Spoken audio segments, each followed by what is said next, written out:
자, 이제 오늘부터 저희가 이제 드디어 저희 강의도 달력이 바뀌어서 이제 3, 4월 다 지나갔고 이제 5, 6월 달, 그렇죠. 오늘부터 5, 6월 달 수업이 시작됩니다. 5, 6월 일반 영어, 영미문학, 문풀 강의 이제 총 8주 과정인데 오늘 그 첫 주 시간이 되었습니다. 아무래도 물론 전달부터 들었던 분들은 뭐 다 아시겠지만은 또 특히나 이제 인강생들을 중심으로 해갖고 오늘부터 또 새로 듣는 분들도 계시기 때문에 이분들에서 간단하게 한 5분 정도 좀 안내를 해드리고 이 강의를 시작하도록 하겠습니다. 우리 강의는 그 일반 영어 영미문학이라는 그 과목의 가장 기본적인 특성에 맞게, 즉 가장 기본적인 특성이라 하면 뭐 이론 따로 공부하는 기간 한참 가졌다가 그 다음에서야 실전 연습하는 과목이 아니죠. 일반 영어 영미문학 과목은 그냥 평상시에 연습 문제 풀고 첨삭 받고 또 리라이팅 해보고 하는 그런 연습 과정 자체가 그냥 기본 학습 과정입니다. 일영 문학은.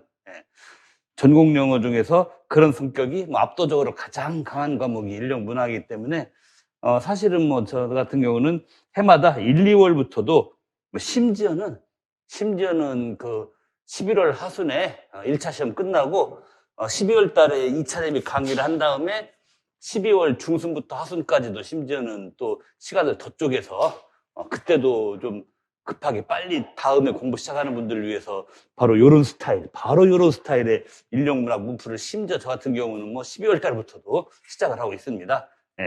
하여튼 그렇게 할 정도로 일반 영어 영미문학은 뭐 이론 뭐 따로 쭉 공부한 다음에 그 다음에 연습하는 게 아니라 평소 연습 문제 풀어보고 리라이팅 해보고 코멘트 받아보고 하는 게 이 자체가 그냥 기본 공부인 그런 과목이지요. 그리고 이제 그 중에서도 이제 5, 6월 달 같은 경우는 제가 뭐 저 인터넷 수업 카페, 하긴 요새는 인터넷 수업 카페를 거의 저도 잘 활용을 잘 안 하기도 하는데, 왜냐하면 다른 소셜 미디어로 거의 다 소통을 뭐 카톡을 비롯하여 이런 걸로 하는 바람에 저도 어느새 뭐 다음 카페는 만들어만 놓고 요새는 거의 뭐 활용을 잘 안 하는 추세이긴 합니다만, 그래도 또 예의상 얼마 전에 또 5, 6월 계획 올려놓으면서 그때도 이제 밝혔습니다만은 아무래도 이제 때가 때인지라 이제 5, 6월 강의부터는 일영 문학 문풀 파트도 좀 더 역대 기출에 나왔던 바에 좀 더 준해서 하는 뭐 그런 식으로 전반적으로 더 맞춰가는, 한마디로 최근 연도의 기출의 성향에 좀 더 많이 맞춰가는 그거가 이제 5, 6월 요 문풀 일영 문학의 이제 그 가장 기본적인 컨셉이다. 최근에 기출의 여러 가지 내용적인 면, 문제 형식적인 면, 하다못해 지문 길이 하나까지도 최근의 기출에 좀 더 많이 맞춰가는 뭐 그런 노력을 하는 게 이제 5, 6월의 이제 컨셉이다라고 할 수 있습니다. 그래서 이제 이번 주 1회차 문제도 그랬지만은 다른 회차에도 뭐 최근 몇 년 동안에 특히 이제 문학 같은 게 그런 게 되겠죠. 최근 몇 년 동안에 실제 기출문제에 나왔던 작가들, 그런데 그 작가들이 최근 기출문제에 나왔던 작품 말고도 다른 작품을 다들 많이 썼겠죠. 그래서 기출에 출제된 작품도 포함될 수 있지만 기출에 포함 안 된 다른 작품들, 아니면 꼭 그 작가의 작품이라도 최근에 기출에 나왔던 어느 특정 유형의 작품과 분위기가 유사한 다른 작가의 다른 작품들, 뭐 이런 식으로 해가지고 최근 몇 년간의 이 기출 분위기에 최대한 맞춰가서 연습하는 바로 저 고 단계로 진행합니다.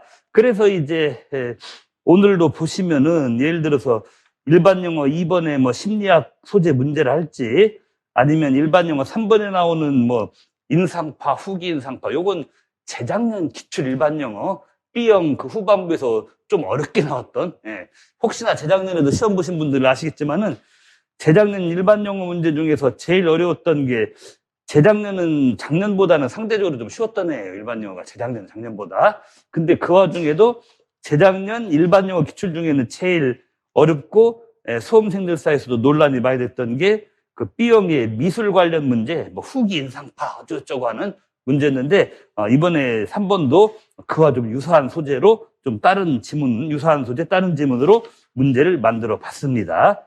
그리고 이제 4번 영시 같은 경우는, 미국시 같은 경우는 바로 작년 기출에 나왔던 작가예요. 그 줄리아 알바레스라고 하는 그 원래 미국 사람은 아니고 그 남미 쪽에서 이민 오신 미국 이민 2세, 이민 2세는 아주 어릴 적에 이민 왔으니까 어릴 적에 미국에 이민 오신 분의 작년 기출에 나온 것 말고 또 다른 시 한번 보고, 그다음에 5번도 이제 작년 기출에 나왔던 작품인데 다른 페이지에서 작년 기출에는 그 소설이 2개가 나왔습니다. 소설이 2개가 나왔죠, 작년에. 그 중에 하나가 이제 오늘 5번에 인용된 그 일본계 작가죠. 가스오 이시그로의 남아있는 나날들. 이거 상당히 유명해요. 남아있는 나날들이라고. 여러분들이 The Remains of the Day라고 이 소설을 구글이나 유튜브에서 검색을 해봐도 나옵니다. 왜 나오느냐?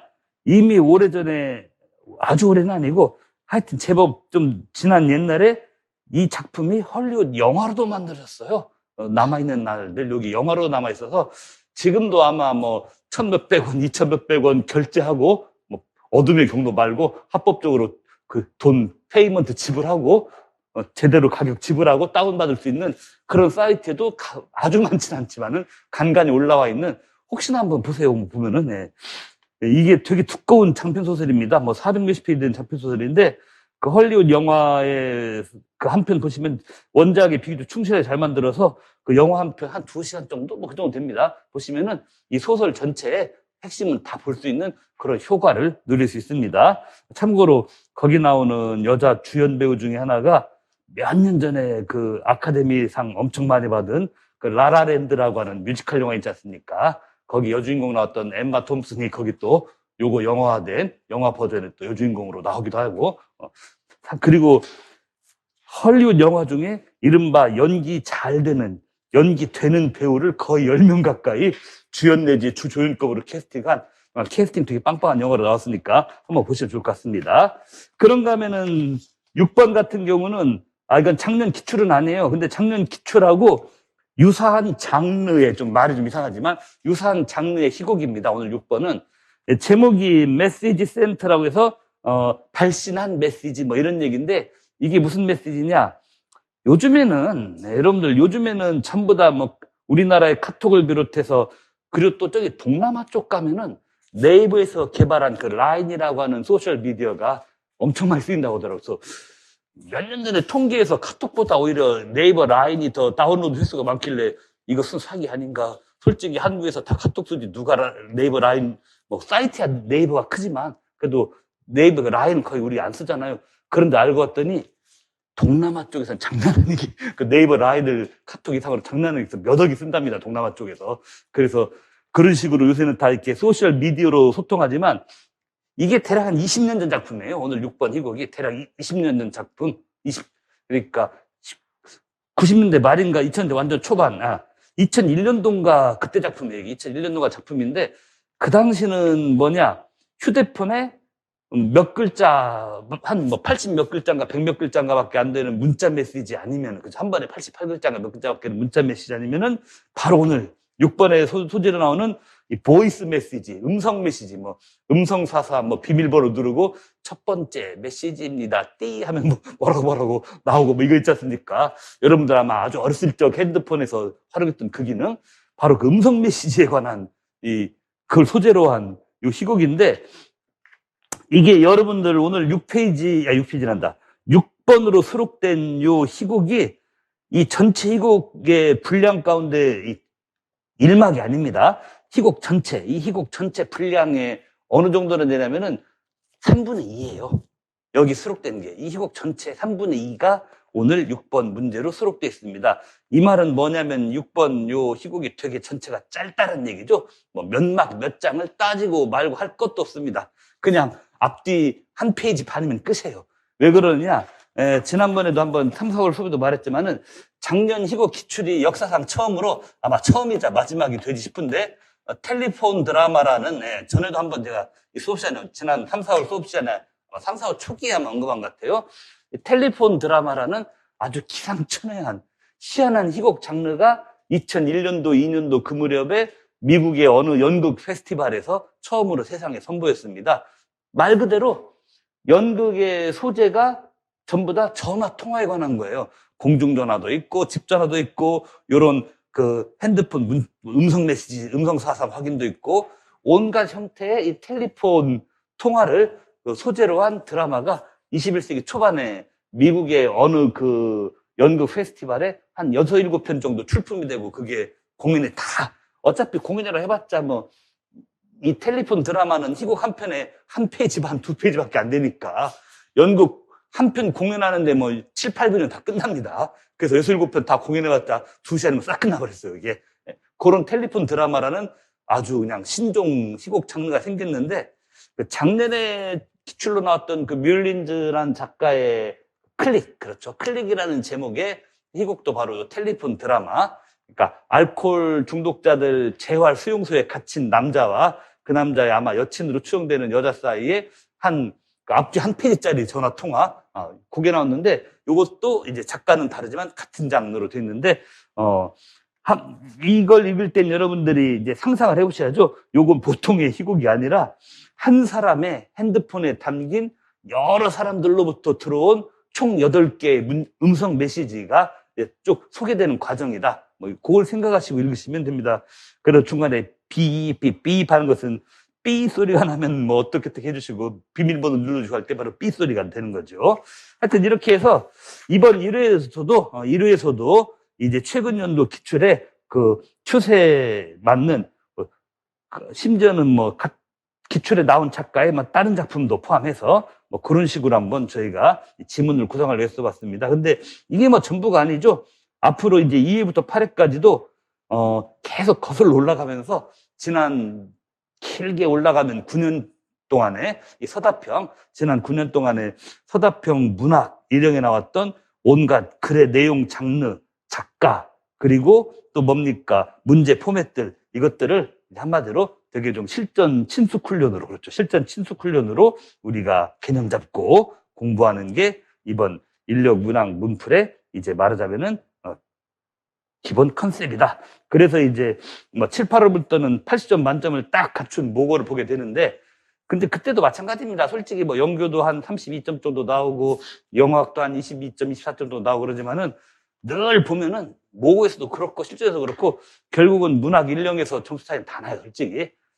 예를 들어 영교 같은 경우는 아시겠지만은 뭐 TBP나 PLLT 한 2권 정도 달달달 완전 씹어먹을 정도로 흔히 하는 말로 TBP, PLLT 2권 달달달 완전 씹어먹을 정도로 다 외우다시피 하고 한 10년간 기출 돌리면은, 그러면 이제 영조는 거의 어떻게 되느냐, 대부분 다 최소 중상위권 이상 평준화 다 이루어집니다. 거의 그렇게 돼요, 영조는. 그렇게 되고, 반면에 영어학은 그냥 난이도에 맞게 돼요. 영어학은 어렵게 나오면은 똑같이 중하위권 평준화, 그다음에 쉽게 나오면 똑같이 중상위권 평준화해서 영어학도 생각같이 그렇게 점수 차이가 많이 안 나요. 다 어느 한쪽 점수대로 우르르 다 몰려가 버리기 때문에 영어학도. 그런데 이제 수험생마다 진짜 하나하나가 제각각 정말 다채롭게 점수 차이가 다채롭게 쫙쫙쫙쫙 다 갈라지면서 실제로 그 합 불합격에 영향을 가장 직접 미치는 게 바로 이 문학 1령입니다. 영규같이 할 만큼 하면은 다 똑같이 올라간다거나, 영어학같이 그냥 솔직히 말하면 개인 실력도 실력이지만은 그 해 문제 난이도에 따라서 수험생 다수가 다 좌우된다거나 그런 것보다는 그야말로 순전히 각 개인별 실력 차이, 개인별 연습량의 차이 뭐 등등 이런 거에 따라서 쫙쫙 아주 세부적으로 이 사람 저 사람 다 갈라지는 그런 과목이니까 지금부터 우리가 연습을 또 많이 하자, 이런 얘기입니다. 그리고 뭐 다 아시겠지만 이제 나중에 이제 돌아오는 월요일 날 지스쿨에 인강이 올라가는데, 인강생 선생님들은 이제 제 이메일 주소를 이렇게 알려드릴 테니까, 여기다가 이제 첨삭 받으실 메일, 그때 이제 월요일 날 보시면은 이메일 주소도 거기도 적혀 있고 또 어떤 식으로 보내라고 다 인강생 전용 안내문에 있으니까, 인강생 선생님들은 이제 그때 인강 사이트에 올라간 인강생 전용 안내문을 읽으시고 여기다가 이제 첨삭 메일을 보내주시면 되겠습니다. 그리고 첨삭 관련 자세한 내용은 그 안내문에 다 있을 테니까 인강생 전용 안내문에 그거 보시기 바라고요. 자, 그럼 이 정도로 딱 이제 안내 사항은 자르고 바로 우리는 직접적으로 이제 그 1번부터 해서 한번 그 문제 풀이로 한번 들어가 보도록 하겠습니다. 자, 이제 해마다 이제 일반 영어 영민문학 파트에서는 이제 뭐 기본적으로 2-3개씩은 이제 기입형이 쫙쫙 깔려 나오는데, 그렇습니다. 뭐 그러냐면은 일반 영어 영미문학은 다른 과목들보다도 이 기입형에서부터 시작되는 이 점수 차이가 좀 있는 편이에요. 타 과목들보다는 좀 기입형 자체로부터도 점수 차이가 좀 되는 그런 과목입니다. 그런 과목인데, 그런데 이제 아무리 기입형이 일반 영어가 좀 어렵다 손치더라도 너무 세부적인 이른바 메이저 디테일 포인트도 아니고 마이너 디테일까지 파고 내려가서는 잘 시험을 안 내요. 되게 좀 메인에 속한 것에서 답을 좀 가져오거나 기입형도, 아니면은 그 디테일즈에서 가져와도 어느 정도는 그 메이저급 디테일즈에서 답을 가져오지, 2차, 3차적인 완전 마이너급 디테일즈에서는 그 답을 그렇게는 많이는 요구하지 않는 게 여태까지 지난 9개년간 이 기입형 인력 문학 문제의 특성이었다라고 할 수가 있습니다. 여기 1번 같은 경우도 그럽니다. 1번 같은 경우 사실은 이제 한 개의 심리학 개념 가지고 물어보고 있죠. 우리가 뭐 많이 들어봤을 이 피그멜리온 이펙트라고 하는 뭐 그런 겁니다. 피그말리온 효과라고 하는 게 쉽게 말하면은 이제 여기 이제 회사 버전, 이제 기업체 비즈니스 버전으로 이제 피그말리온 이펙트를 소개해 놨는데, 이 버전대로 말하면 한마디로 그 각 기업의 리더가 서브오디넛, 부하 직원이죠. 서브오디넛, 부하 직원들에게 뭔가 그 익스펙트 하는 거, 기대하는 게 있으면은 놀랄 만큼 리더의 기대치대로 부하들의 움직임이 다 이루어지는 그런 심리적 성향이 있더라. 그러니까 그 어떻게 보면 남의 기대치에서 다른 사람들의 인생이 움직인다는 게 다소 서글픈 일일 수도 있겠지만은, 근데 놀랍게도 그런 일이 많다 이겁니다. 회사에서 그 회사 리더 쪽에서 갖는 기대치대로 결국 회사의 서브오디넛 부하들이 그만큼 수행을 해내더라. 이게 이제 말하자면은 이 글 전체의 핵심이에요. 글 전체 핵심이고, 그리고 이제 끝에 가서 둘째 단락이 이제 끝에죠. 끝에 가서 이 피그멜리온 효과라고는 하는 것과는 아퍼짓, 반대로 되는 게 이제 골렘 효과인데, 근데 이 골렘 효과는 이 피그말리온 효과의 이제 말하면 반대라 이런 얘기입니다. 그럼 피그말리온 효과가 뭐 이런 식으로 요렇게 간 반면에 또 골렘 효과는 뭐 저런 식으로 저렇게 반대로 간다 이런 얘기인데, 항상 이 반대에 서는 애들의 특징은 그겁니다. 이 반대 서는 애들의 특징은 뭐냐면은 공통점이 은근히 많아요. 서로 반대에 선 애들은. 그러면서 공통점은 많지만은 뭔가 결정적인 데서 서로가 딱 맞서버리는 게, 이게 바로 아퍼짓, 이제 반대되는 아이들의 특징이다 이런 얘기입니다. 그러면서 이제 첫째 단락 후반부나 둘째 단락에서 쭉 나오는 게 뭐냐면은, 이 피그말리온 효과는 회사의 리더들이 이제 아랫사람들에 대해서 어떤 기대치를 갖고 전략도 세우고 계획도 세우고 그러면은 놀라울 만큼 그 기대치만큼 또 그들의 일이 달성이 되고 뭐 이런 거였는데, 그러면서 이 피그말리온 효과라고 하는 것은 뭔가 긍정적인 방향에서의, 그렇죠, 긍정적인 방향으로의 그 기대치만큼 뭐가 되는, 요게 이제 피그말리온 효과다.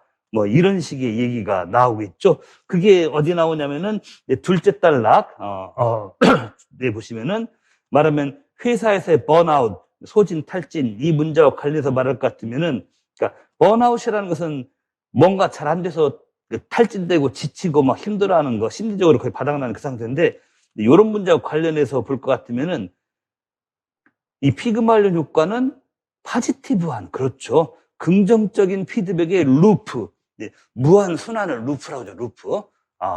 번아웃 문제라는 나쁜 문제를 고려해 보더라도 이 피그말리온 효과는 파지티브 피드백의 루프, 이 무한 순환을 이루는 것이다.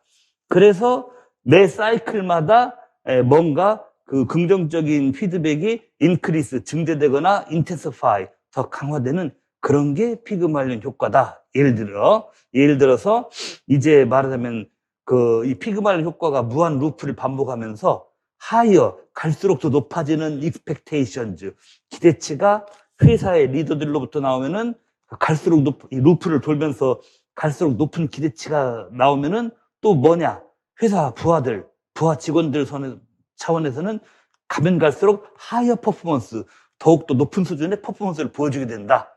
그러니까 회사 리더들은 우리 직원들에 대해서 가면 갈수록 긍정적인, 더더더더 긍정적인 기대를 쭉쭉쭉쭉 하게 되고, 이에 부응해서 서보디너, 부하 직원들도 가면 갈수록 하이어, 더 높아진 퍼포먼스를 하게 되고, 뭐 이런 식으로 한다 이거죠. 그래서 결과적으로 또 그 다음에는 인턴, 그 다음에는 이븐 하이어, 더더더욱 높아진 기대치가 나오게 되고, 이런 식으로 뭡니까, 사장님들의 기대치, 그게 부응하려는 이 직원들의 이제 퍼포먼스, 요게 자꾸 더더더 가면 갈수록 더더욱 긍정적인 방향으로 맞물려서 올라가는 상승작용의 무한 루프를 계속 돌리게 되는 거, 요게 이제 본래 취지의 피그말리온 효과다, 이런 얘기죠. 그런데 이 피그말리온 효과는, 이 현상은 아퍼스, 반대된다 이거죠. 골렘 효과랑. 골렘 효과는 또 다른 빈칸 땡땡으로서, 이제 그 다음 말하면은 낮은 기대치가 더 낮은 기대치가 어떻게 더 낮아진 수행으로, 퍼포먼스로 연결되는가, 여기에 대한 게 이제 골렘 효과다, 이런 얘기입니다. 그리고 낮은 기대치 때문에 더 낮은 수행 퍼포먼스를 보게 되고, 그 결과로 이븐 로어, 더더더 낮아진 기대치가 나오고, 그런 사원들도 더더더 낮아진 퍼포먼스밖에 안 보이고, 그러니까 하이어와 로어로 대표되면서 서로 간에 이제 반대 양상을 보이는 게 이 피그말리온 효과와 이제 골렘 효과죠. 그런데 이게 반대이긴 해도 공통점이 있어요. 뭐냐면은 뭔가 기대치가 있고, 그 기대치의 종류에 부응하는 퍼포먼스가 나온다. 그리고 그것들이 계속 무한 루프를 돌게 된다라는 공통점도 있다 이겁니다. 그러니까 기대치가 먼저 있고, 기대치만큼의, 기대치가 있는 방향대로의 일반 회사원들 퍼포먼스가 있고, 이게 계속 무한 루프를 도는, 요게 바로 두 심리 개념의 공통점이다. 그러면은 이 빈칸 어나더 뭐뭐, 또 어나더가 여기서는 또 다른, 이런 식의 뜻이니까요. 또 다른 무슨 뭐가 말하자면 골렘 효과다라고 하는데, 그러면은 이 골렘 효과와 관련돼서 빈칸 여기는 뭐냐면은 골렘 효과가 로어 이쪽으로 가기 때문에 하이어 쪽으로 가는 피그멜리온하고는 반대이긴 하지만, 그럼에도 또 다른 버전의 뭐뭐라는 식의 뭔가 피그말리온 효과와 공통되는 뭐가 있겠는가, 그거를 찾아라, 뭐 이렇게 되겠죠. 그러면은 이제 저 위에서 피그말리온 효과를 논하는 대목에서 말하면은 이 빈칸 다음에 대절에 나오는 expectations가 lead to performance로 가는, expectation 무슨 expectations가 무슨 퍼포먼스로 가는, 이런 식의 언급이 저 위에서 피그말리온 효과에서는 어디에 이런 같은 패턴의 언급이 나오는가라고 했을 때, 거기 하나, 둘, 셋, 넷, 다섯, 여섯, 일곱, 여덟 줄 보면은, 맨 위에 일곱 줄 보면 이 피그말리온 효과, 이 피나미노는 셀프 풀필링한 프라퍼시다. 이른바 자기 충족적 예언, 또는 좀 더 어려운 한문으로 자성 예언, 스스로 이루어진다 해서 자성 예언, 이렇게 하죠. 이 피그말리온 자성 예언으로서 그 다음 것이죠. 그 다음에 lead to the fulfillment of leaders' expectations, 뭐 이런 식으로 나오잖아요. 말하면 리더가 예측한 바, 기대한 바가 성취되는 그런 쪽으로 lead to, 귀결된다. 그러니까 뭐뭐는 뭐뭐로 lead to, 귀결되는 이런 식의 맥락이 여기 나온다 이겁니다. 여기 나오면서 그 앞에 있는 개념어가 self fulfilling이라고 해서 자기 충족적인, 이런 말이 나오더라. 밑에 빈칸 있는 것과 상대적으로 많이 비슷한 그런 맥락이 저 위에 셀프 풀필링이라고 하는 그 대목에서 나오더라. 이런 식으로 이제 언어적으로 뭔가, 그리고 언어적 내용적으로 유사한 서술을 찾아서 이렇게 우리가 답을 찾아내는 시간 쓰겠습니다. 자, 그래서 결국은 이제 셀프 풀필링이라고 하는 프라퍼시라고 그렇게 우리가, 그렇죠? 근데 아이고야, 인수에서는 셀프자가 빠졌군요. 그렇죠? 인수에서 셀프자가 들어가야 됩니다. 그리고 참고로 셀프 풀필링 프라퍼시에서 이 셀프 다음에 하이픈이 들어가지 않습니까? 작년 기출에 나왔는데, 하이픈으로 연결된 단어들은 두 단어가 세 단어고 무조건 한 단어로 취급해요. 그래서 이 셀프 풀필링이 한 단어고, 프라퍼시가 나머지 한 단어고, 이렇게 해서 두 단어, 이렇게 두 단어가 되겠습니다. 그리고 왜 요 직강생용 정답지에서 왜 빠졌나 했더니 드디어 이제 비밀을 알았습니다. 이게 제가 요새 컴퓨터를 바꿔가지고, 예, 윈도우즈를 버렸어요. 윈도우 11을 버리고, 그, 한글도 그 맥에서 돌아가는 한글로 바꿨는데, 본문에서 당연히 이런 것은 컨트롤 V 해갖고 컨트롤 C에서 이도 오래 붙이는데, 이 복사하고 페이스트한 게 좀 다릅니다. 이게 윈도우에 쓸 때랑. 그래가지고 가끔은 요런 좀 실수가 좀 요새는 좀 많이 나오고 있습니다. 예, 하여튼 요거 좀 죄송하고, 셀프가 들어갑니다. 셀프하고 하이픈하고 풀필링은 한 단어입니다. 그다음에 자기 충족적 혹은 자성적 예언 뭐 이렇게 됩니다. 그러면서 여기서 이제 자기 충족적 셀프 풀필링이라는 게 결국 뭐냐면은 이 첫째 단락부터 이제 내용 나와서 알겠지만은 자기 충족적 셀프 풀필링이란 말은 이 내용을 요약해 보면 그거예요. 뭐가 자기 충족적이냐? 회사 리더의 기대치대로 된다라는, 회사 리더가 애초에 가졌던 그 익스펙테이션대로 된다라는 그런 뜻에서의 셀프 풀필링이라고 할 수 있습니다. 예. 그러니 어떻게 보면 좀 희한하잖아요. 분명히 일반 회사원들도 다 자기 개성이 있고 자기 고집도 있고 자기 실력들도 있을 텐데 어떻게 이렇게 되는가 싶지만은 놀랍게 이렇게 될 수 있다 이겁니다. 그러면서 애시당초 그 회사의 리더가 가졌던 익스펙테이션즈, 기대치대로 그러니까 셀프라고 한 말이, 셀프 풀필링에서 셀프란 말은 회사 리더의 익스펙테이션 그 자체예요. 회사 리더의 익스펙테이션즈 그 자체가 풀필링, 충족이 되었다. 바로 그런 의미에서의 셀프 풀필링 프라퍼시라고 그렇게 얘기를 합니다. 그리고 용어가 좀 약간 재밌어요. 예측, 뭐 기대치 하면은 셀프 풀필링, 뭐 익스펙테이션이나 아니면 뭐 프레딕션 이렇게만 해도 될 텐데 약간은 종교적인 냄새가 물씬 풍기는 프라퍼시라고 했다 이거죠. 이게 뭐냐면은 거의 뭐 종교적인 느낌을 줄 만큼 뭡니까? 이 자기 충족 예언, 자성 예언이라고 하는 것은 그 부하 직원들에게 끼치는 심리적 영향이 그만큼 강력하다는 얘기입니다. 이 프라퍼시라고 하는 말을 쓴 것은 프레딕션이라고도 할 수 있지 않습니까? 그렇게 안 하고 익스펙테이션이라고도 할 수 있는데 그렇게 안 하고 굳이 종교 용어에 가까운 프라퍼시를 쓴 것은 그만큼 심리적으로 강력한, 실제로 뭐 첫 단락부터 쭉 읽어보면은 결과적으로는 그 뭡니까? 리더의 기대치만큼 끝단락에 나오지만은 회사 직원들도 움직일 수 있다 뭐 이런 얘기고, 그러면서 이제 첫 단락 이제 후반부에 보면은 이 회사를 운영하는 스트래티지, 전략이나 플래닝, 계획, 전략 계획에도 이런 요소가 중요하다라고 나오잖아요. 왜냐면은 그 회사 그 리더들의 이 말하면 높은 차원의 높은 수준의 익스펙테이션즈가 그게 전략과 계획으로 이제 내장돼서 들어가야만이 회사도 그만큼 더 높은 수준의 그 성과를 내고 이익을 볼 수 있기 때문이다. 뭐 이런 얘기입니다. 그래서 이 첫 단락 그 밑에서 셋째 줄 보시면, 첫 단락 밑에 셋째 줄 보시면 이러한 피그말린 효과가 이제 궁극적으로 노리는 바가 뭐냐라고 했을 때 그 optimizing the beneficial effects. 예. 말하자면은 그 이익이 되는 효과는 극대화하고, 그리고 반면에 그 직원들 사이에서 번아웃, 심리적 탈진을 가져온 그런 연관된 리스크는 미니마이징, 최소화하는 거. 그러니까 베너피트, 이익되는 것은 극대화하고 회사원들한테 번아웃을 가져올 정도로 나쁜 것은 미니마이즈하고 하는, 그게 바로 이 회사 경영에서 바로 이 피그멜리온 효과, 이 심리적 기법을 적극 도입하는 가장 큰 이유가 된다. 이런 얘기입니다. 그래서 말이죠. 여러분들이 이 글을 읽으실 때 맨 처음 문장에 속지를 말아야 돼요. 왜냐하면 맨 처음 문장에 이렇게 나오잖아요. 이 회사 직원들의 번아웃이라든지 심리적 탈진 상태라든지 아니면 work related stress, 회사 일과 관련된 스트레스라든지 이런 것들은 그 피그말리온 효과, 리더들이 기대치를 갖고 회사 사원들에게 영향을 미치고자 하는 그런 피그말리온 효과와 관련돼 있다라고 첫 문장에 딱 나오잖아요. 근데 이 첫 문장 보면은 뭐야? 피그말리온 효과는 뭐 사원들 번아웃 시키는 나쁜 건가? 라고 처음에는 그렇게 오해를 할 수 있습니다. 그렇죠.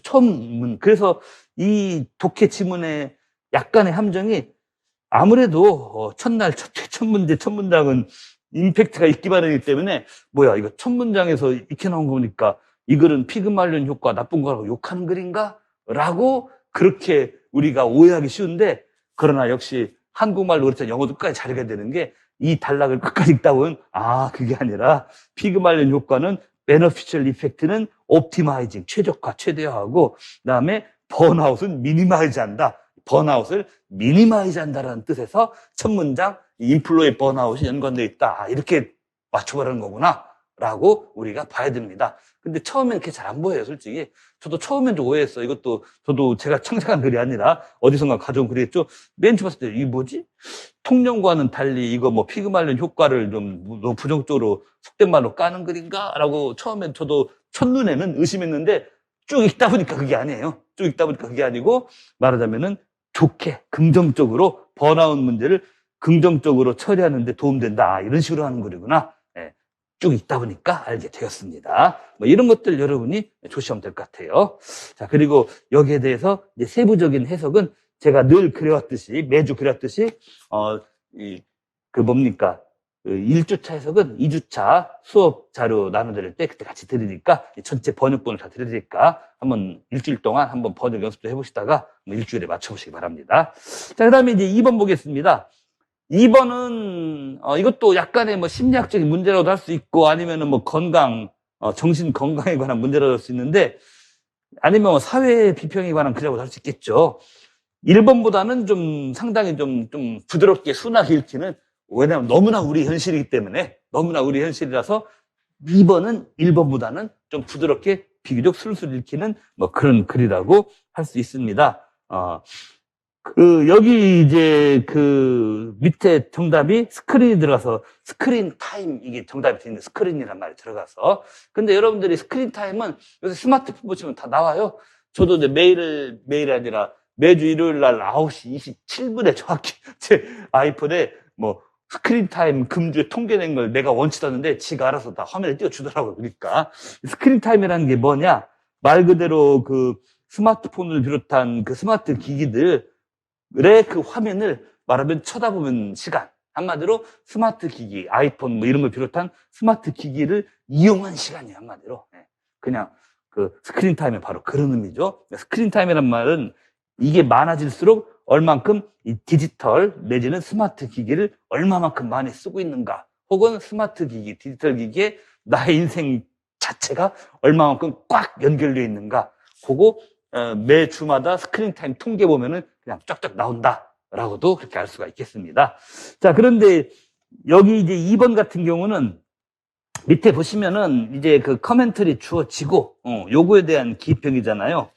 여기 보면은, 항상 제가 강조합니다만, 어느 과목이건, 일반 영어도 그렇지만, 영교론 영어학도 가끔 이 코멘터리 기평이 가끔씩은 나오죠. 많이 안 나와도 가끔씩 나오는데, 여기 보면 코멘터리가 나오면 이거 먼저 봐야 됩니다. 그래서 이 밑에부터 보시면은, 자, 이 글에 의하면은, 여러분의 스마트폰을, 말하면은 침실 말고 딴 데다가 놔두는 거. 이것이 여러분의 정신적인 피로감을, 정신적인 탈진을 줄일 수 있을 것이다. 네, 이런 거죠.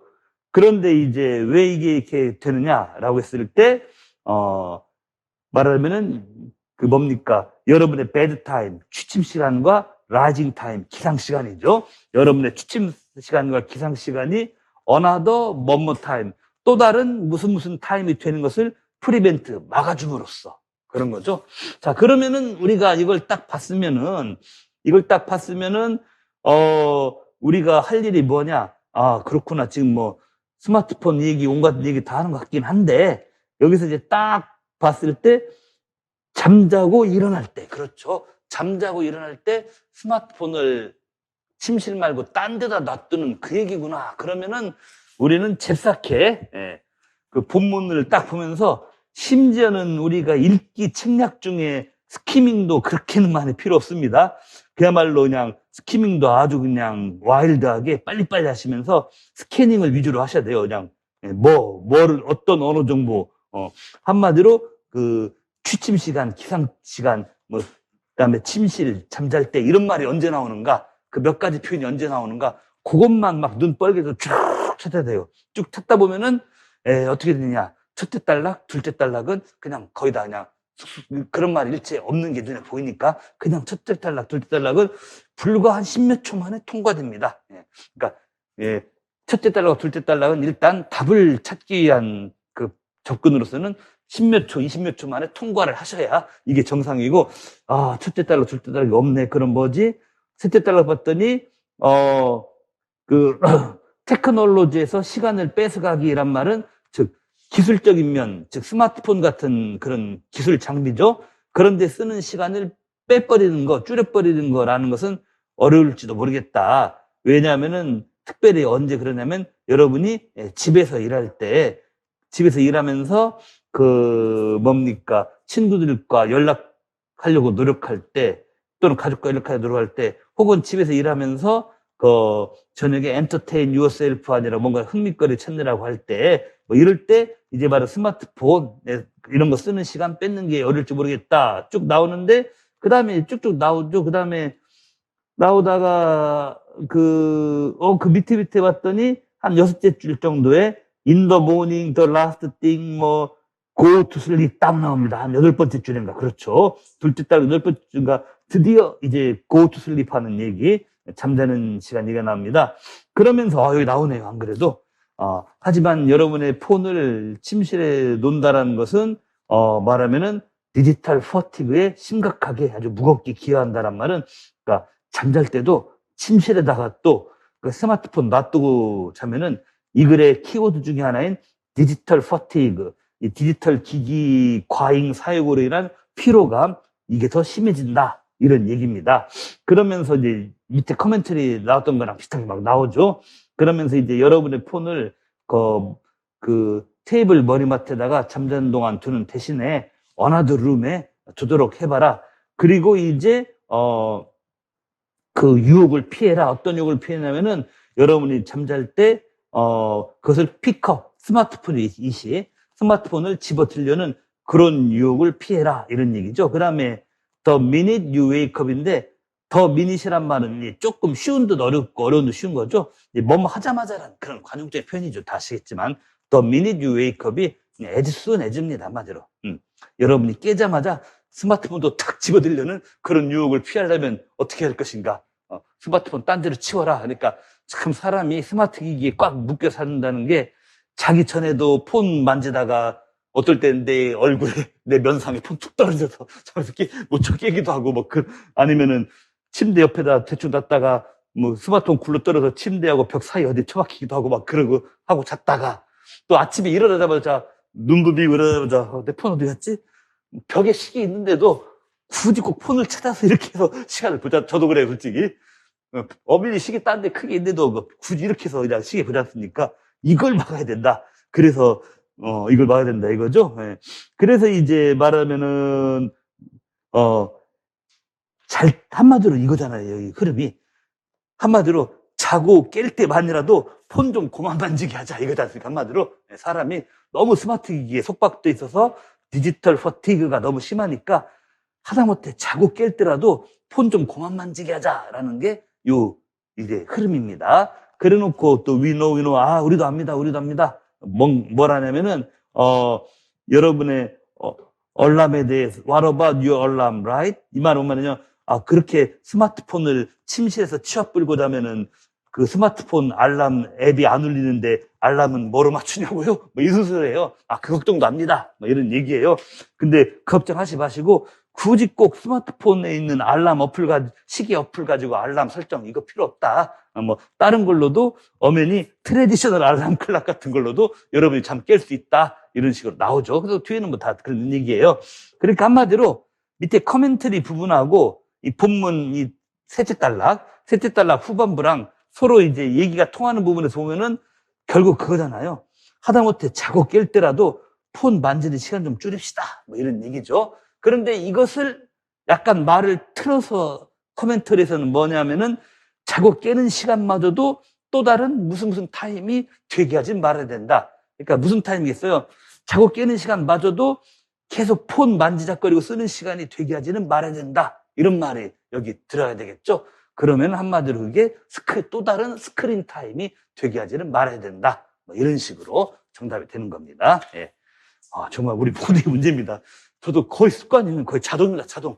깨면은 다른 시계 볼 수 있는데, 저도, 스마트폰, 아니면 옆에 있는 머리맡에 있는 아이패드 이렇게 해갖고, 몇 시 몇 분, 이렇게 저도 되고 있는데, 이것부터를 막아야 된다. 근데 과연 우리가 이거 실천을 못 할 것 같아요, 솔직히. 마치 스마트폰을 내 침실에서 치우라는 것은 좀 심하게 말하면 감옥에 가는 소리랑 거의 똑같이 알아들을 것 같습니다. 자, 이래서 이제 스크린이 정답이 되겠습니다.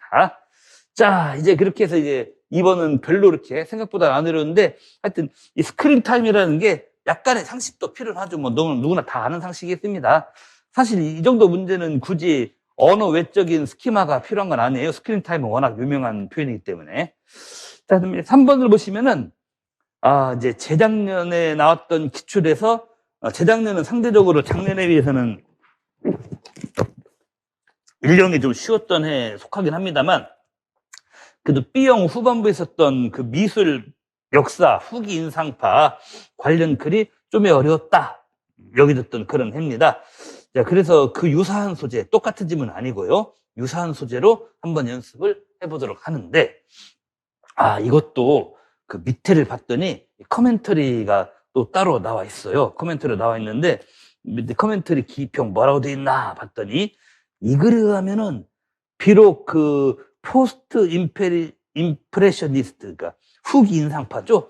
후기 인상파 이분들에게는 no absolute rules, 어떤 절대적인 규칙 뭐 이런 건 없었다, 이렇게 얘기합니다. 그런데 그런 건 없었지만 하나의 shared flow, 공유된 공통의 흐름 같은 거 있었다 이겁니다. 뭐에 있어서 이것이 특히 애스트랙트하고 심볼릭한 아트워크에서 발견되는 공통의 흐름 같은 게 있었다. 그리고 그것은 그 다음 some artist, 몇몇 예술가들에게는 무슨 쉐이프 하는 거라고, 이렇게 쉐이프를 employ, 이용하는 거라고 보여줬다, 이런 얘기인데, 여기 이제 이 글을 딱 보면은 처음에는 도입 단락 쫙 나오고, 그 다음에 이제 둘째 단락은 그냥 임프레셔니스트, 그냥 인상파입니다. 그렇죠? 둘째 단락은 그냥 인상파들 얘기예요. 그리고 셋째 단락 하시면은, 하지만 인상파의 시대는 그닥 오래 못 갔다, 이렇게 나오면서 대개의 그 인상파 그 화가들은 그 인상파를 버리게 되었고, 모네 같은 사람만 거의 유일한 예외다. 그래서 지금도 흔히 미술사 책에서 인상파 그림하면 한 80%는 모네 얘기를 한다, 뭐 그런 얘기를 합니다. 그러면서 이제 마지막 단락 셋째 줄에 포스트 임프레셔니즘, 후기 인상파가 팔로우, 그 다음에 이어서 나왔다. 이 얘기가 여기서 나옵니다. 그리고 비교적 다 빨리 나오는 것 같아요, 이제 느낌이. 셋째 단락 넷째 줄에 no one set of rules라고, 어느 하나로 딱 세트, 정해진 규칙들 같은 것은 왠지 모르게 이제 커멘터리 비슷한 내용 나옵니다. 없었다, 이런 얘기입니다. 그런데 이것은 이제 뭡니까? 그들 모두 다 그들의 예술을 서로 다른 방식과 스타일로 추구했는데, 그 다음 however, 그러나 서로 후기 인상파들은 좀 제각각으로 노는 게 많았다 이거죠. 그런데 그러나 그 커먼 스레드라는 게 그 아트워크, 그 다음 우리 커멘터리도 있는 말, 애스트랙트하고 심볼릭한 이런 쪽에는 뭔가 커먼 스레드, 공통된 흐름 같은 게 있었다, 이런 얘기죠. 네. 공통된 흐름 같은 게 있었는데, 근데 이것은 뭐냐면은 not focused, 초점을 어디 안 맞춘다 이겁니다.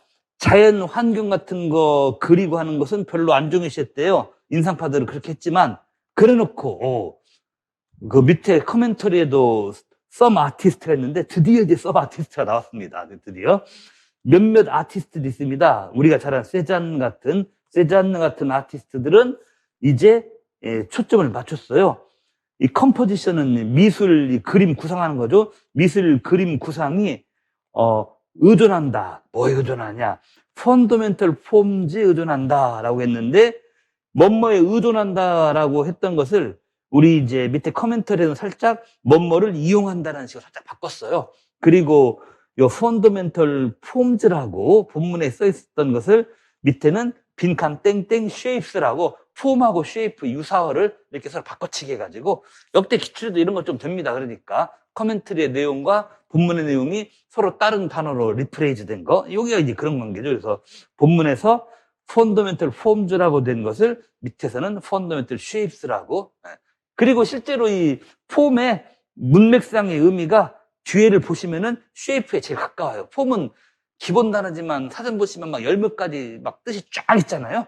그런데 이 본문에서는 폼이 쉐이프의 뜻으로 쓰이는 게 제일 좋습니다. 예. 그래서 이제 그 다음에 나오면은 이제 그 세잔느 같은 화가가 그런 말하죠. Treat nature in terms of the cylinder, the sphere, the cone이라고 자연을 어떻게 미술에서 다룰 것이냐라고 했을 때 무슨 관점에서 원통 모양이냐, 동그란 스피어, 구 모양이냐, 콘, 원뿔 모양이냐 이런 식으로 자연을 다뤄라라고 세잔느가 말했다. 한마디로 자연을 있는 그대로 디픽트 묘사하지 말고 추상화시키고 단순화시켜서 이 원통이니 원기둥, 실린더, 스피어, 구, 원뿔 요것들은 다 입체 도형 중에 기본적인 도형 아닙니까? 그러니까 자연의 모습을 뭐 산, 나무, 뭐 강 어디 뭐 바위 어디 이것을 뭐 있는 그대로 표현하기보다는 이렇게 추상화된 기본 도형, 추상화된 기본 도형으로 환원시켜 가지고 한번 자연의 모습 묘사도 해봐라. 그리고 이렇게 환원시킨 기하학적인 기본 도형을 뭐로 봤냐면은 바로 펀더멘탈 폼즈 내지는 펀더멘탈 쉐이프로 봤다. 뭐 이런 얘기입니다. 요게 바로 이 기평 부분의 핵심이 되겠어요.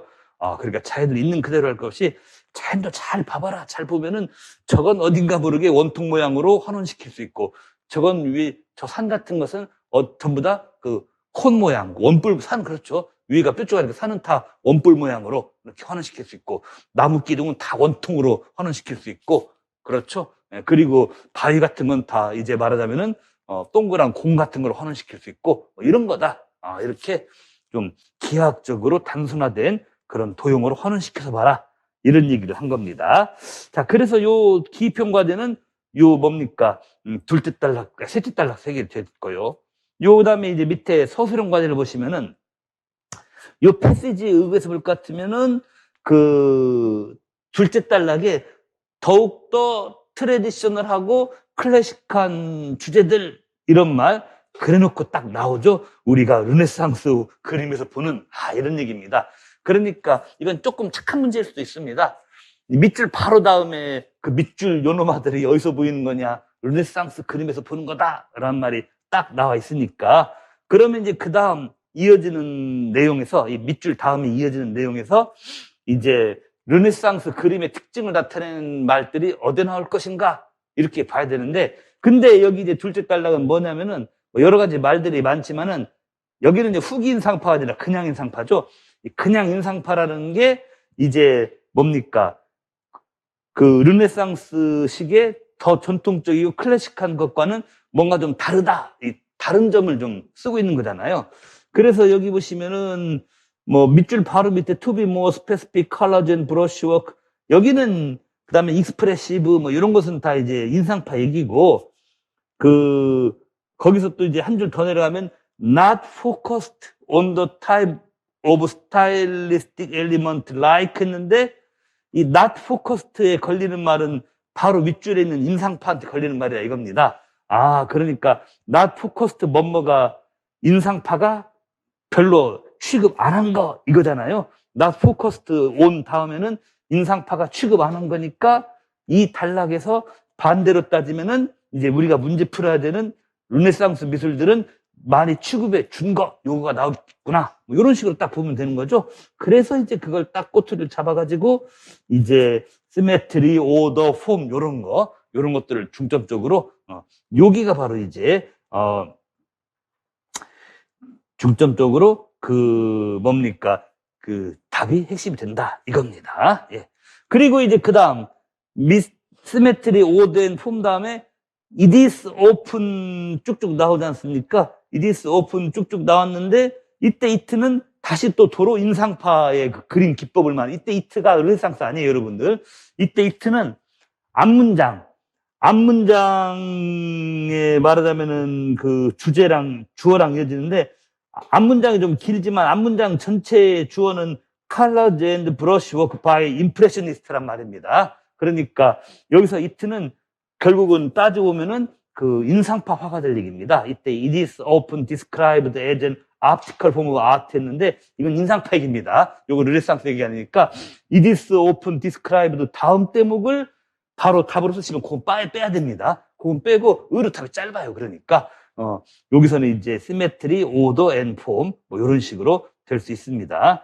그리고 이제 실제로 내용을 봐도 it is often 다음에도 그것은 즉 인상파는 종종 뭐라고 묘사했냐면은 그 미술의 optical form, 뭔가 광학적 형태의 미술이라고 했는데 왜냐하면 화가들이 how they perceived, 그들이 어떻게 느끼는가 자연세계를 그리고 그것을 그에 따라 어떻게 그렸는가 한마디로 자연세계를 어떻게 느끼고 자기가 그 느낀 대로 어떻게 그렸는가 요건 르네상스 얘기가 아니잖아요. 자기가 펄시브한 대로 그렸다. 이트 다음에는 요게 중심이 되니까 요건 다시 또 임프레셔니스트 얘기가 된 것이다 라고 할 수 있겠습니다. 자, 그리고 이제 그달락 맨 앞에 나오는 그 앙플랭 에어라든지 이것은 뭐 프랑스에서 말하는 아웃도어다. 앙플랭 에어라든지 아웃도어 이것도 다 뭐냐면은 다 인상파 얘기들, 다 인상파를 가리키는 그런 말들이에요. 그러니까 한마디로 인상파는 그 아웃도어, 실외에 자연에 나가서 그리고 르네상스 미술하고는 좀 다른 방향으로 해서 그렇죠. 실외 아웃도어에 나가고 뭐 질서 조화 균형을 중시하는 르네상스하고는 다르게 나가고 그리고 자기네들이 펄시브 느낀 대로 그에 따라 그리고 요게 바로 이제 인상파였다라는 게 둘째 단락을 압축한 그런 말이 되겠죠. 그런데 마지막 셋째 단락에서는 그런 인상파 오래 못 갔다. 오래 못 가고 이제 또 후기 인상파 나왔는데 이 사람들은 하도 제각각이라서 하나의 법칙은 없다. 하지만 추상적인 후기 인상파들의 경우는 뭔가 좀 하나 통하는 게 있었다. 그게 뭐냐면 방금 기평이 답이 펀더멘탈 폼즈 이걸로 그렸다. 그러니까 자연을 그대로 그리면서 가급적 자기 인상에 의존한 그대로 자기 인상에 의존한 그대로의 자연을 그린 게 그냥 임프레셔니스트였다면은 포스트 임프레셔니스트는 자연을 그대로 안 그리고 자연을 펀더멘탈 폼, 뭐 원기둥, 원뿔, 구 이런 식으로 환원시킨 단순 도형으로 자연을 때리 잡아갖고 좀 자연에다 횡포도 어떻게 보면은 그렇게 해서 그린 게 후기 인상파다. 자연을 그대로 그리되 지 인상을 중시한 게 인상파였다면 자연을 그대로도 안 그리고 도형으로 환원시켜서 이상하게 장난질처럼 아주 죄송합니다 이렇게 표현해서 그런 게 바로 후기 인상파다 이런 얘기죠. 그래서 이제 후기 인상파가 여러분들 뭐 나중에 미술 얼적이 미술 배운 기억 나겠지만 나중에 뭐 20세기 초에 뭐 입체판이 미래판이 뭐니 이런 사람들로 쫙 이어지는 게 자연 인대를 안 그리고 뭐 원통, 원기둥, 뿔 같은 걸 단순화시키고 요상하게 추상적으로 만들면서 여자시들이 그런 사고를 친 겁니다. 자, 이렇게 해서 우리가 3번까지 문제를 풀어봤습니다.